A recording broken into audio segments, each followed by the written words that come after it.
I wanted to do a redo of my first video with the accessorizing of the EP9, mainly because some things had changed since then, and also it sounded like doo-doo on the first video. Got a lot of complaints that people couldn't even hear what I was saying, so hopefully this comes out a little bit better. So, as stated in the last one, some of these accessories were taken from other AR builds, some of it was spare parts. There's only a couple things that are EP9 specific. And a lot of this stuff could even be swapped in between different rifles somewhat easily. For one example, let's go to the front of this. Sorry, gotta do the obligatory all clear, don't want to blow your hands off. Muzzle brake, Strike Industry oppressor on a Mini 9 King Comp. Shoots great when you're shooting it with your hand as far up as mine is on the finger stop there. You don't come close to getting burned or anything like that because everything's being projected forward. I've taken this out multiple times and never had any issues. However, if you remove it, you will see that the ports on this one, on the King Comp, are actually right underneath the rails. So that would be a problem. So don't get this unless you want to only run the oppressor. And one of the reasons I got the oppressors, I got a few other brakes on a couple other rifles that I can swap it around on pretty easily. This thing swaps out easy, no problem. Super quick. So that's the first thing. Second, Strike Industry link, that didn't change from the last one. It's just, my go-to handguard for a lot of pistol builds. I just like the ergonomics of it. Feels pretty good. This handguard, which apparently is being re-released, or at least maybe pre-ordered at some point. I'll post a link somewhere in the video, but I believe it's epaftermarket.com, something like that. But the XTAR group on Facebook, the guy has been recently posting that he's starting to make some more and is going to get them Cerakoted or whatever he does to them sometime soon. So hopefully those get released, because these are really nice handguards. They're super lightweight. They hold up really well. The install is super easy, just like the original OEM one. You just got the screws in the back. I guess you're going to switch to maybe some hex screws instead of these Phillips screws, which would be a nice change. I haven't had a problem with the Phillips one, but the hex are just they look a little better and they tend to hold up a little bit longer. So next would be the backup sights. These are Chris Defiant sights. They're more narrow than standard MBUS sights, so I like them to fit the profile of the rail a little more. The problem that I found was they do not co-witness at all. You're actually looking over top of the red dot when you're using the backup sights. So apparently the Scorpion sights, I think is what they are. The fixed sights, they sit lower and co-witness better if you're going to mount directly to your rail. Reason to mount directly to the rail is when you illegally got your cheek on the brace that's supposed to be wrapped around your arm. Your line of sight's pretty low, so having any kind of riser, third co-witness, whatever riser, can be a little bit of a problem. It just depends on who's shooting and what they like, but I tend to sit when this is sitting on my arm, my cheek tends to lean over and rest lower for some reason. It's weird, but it just lines up with the line of sight better in this configuration. But when these pop up, you kind of got to raise up a little bit, and it's probably something I'm going to fix, but I really don't use the backup sights too often anyway.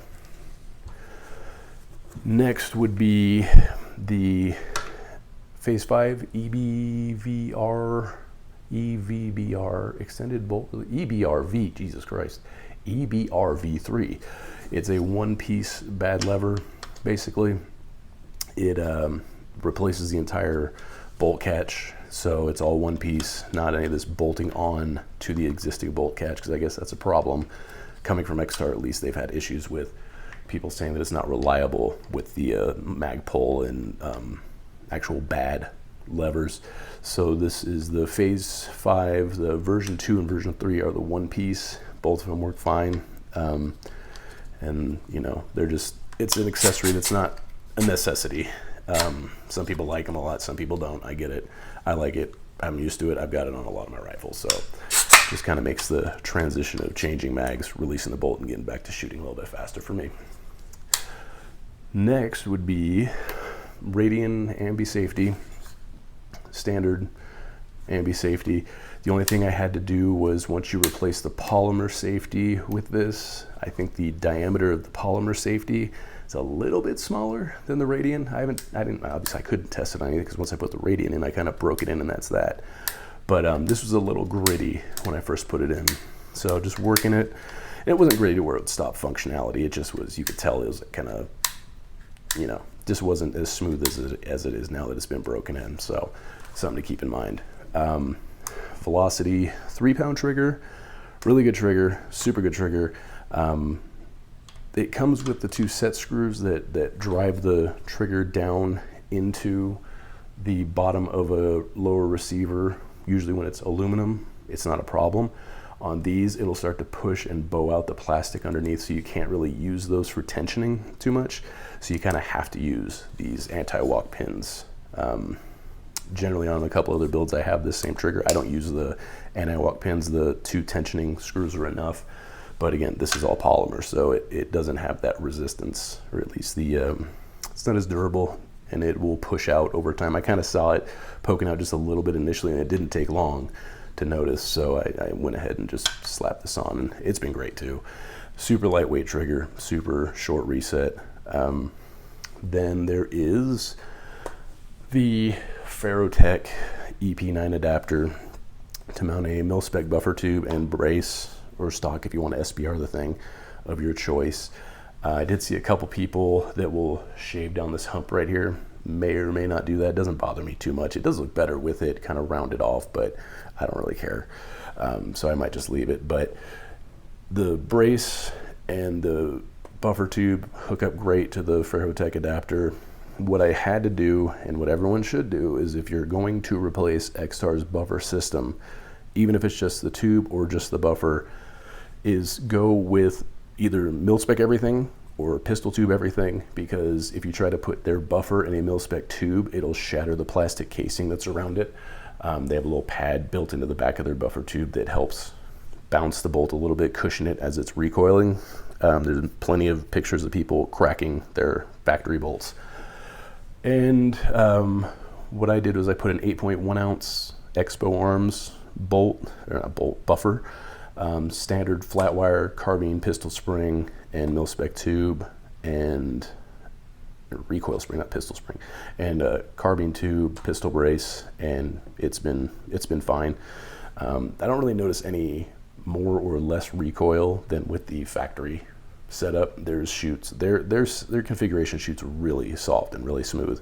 So does this from my perspective. So this has actually been a good upgrade for me, just because I like the adjustability, and you can put whatever brace you want. If you want to put SBA or whatever on here, you know, you can change it up to your liking. And oh yeah, I guess a Magpul K2 Plus grip. I like it just because it's a little, I think it's a 12 degree, something that's less than the standard Mo grip. It's a little more straight up and down, so when you're bringing it in, you're not having to like roll your wrist forward so much to grab it. It kind of just keeps your arm all in line as you tuck it in. So that's about it. Red dot is red dot is red dot. But otherwise, it's a great gun. Have fun with it, accessorize it. If you got the parts, do it. I'm not saying go out and buy everything for this, but even if you wanted to, you know, go for it. I don't care. Or just get an FM9 like everyone else says. But I like this a little bit better. It's just a little bit different. And shoots great. Thing shoots phenomenally. And it's lightweight. So it's all what you want. But otherwise, that is that. And I think I'm going to finally leave it alone. Maybe.